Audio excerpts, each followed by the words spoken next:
السلام عليكم يا حبايبي، عاملين ايه؟ ان شاء الله تكونوا بخير. بصوا النهارده نزلت بقى والدنيا حر. الدنيا حر قوي. نزلت عشان اجيب الولاد عندي مايوهات، والدنيا حر قوي الواحد مش مستحمل. بصوا عاوزه افرجكم على الحاجه نشتري اللي جبتها، يعني انا عاوزه كل حاجه باذن الله اشاركها معاكم. صلوا على النبي حبايبي. عندي المايو بتاع بنتي الصغيره. بصوا كده، ده بلطانون ما عندوش، ما بيتمسكش من تحت، ده بلطلون. وهذا زي المقفل من فوق.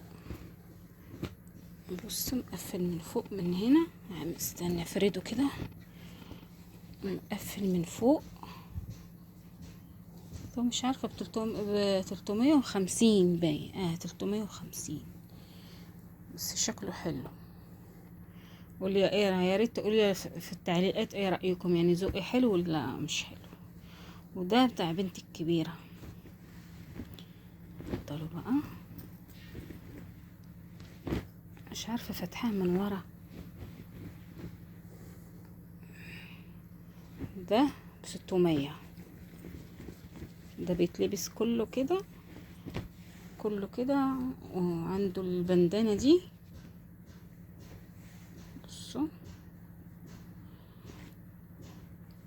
وده بقى بيتلبس زي الكشمايو كده. بس انا عجبتني كده، الواحد ممكن يلبسها طرحه على فكره. شكلها جميل، طرحه في الطرح شكلها حلو. يا ريت ترد عليا وتقولوا يا حبايبي ذوقي حلو ولا مش عاجبكم ذوقي. يلا تشتركوا في القناه بقى وفعلوا الجرس، وان شاء الله نبقوا حبايب باذن الله. اتفضلوا حبايبي.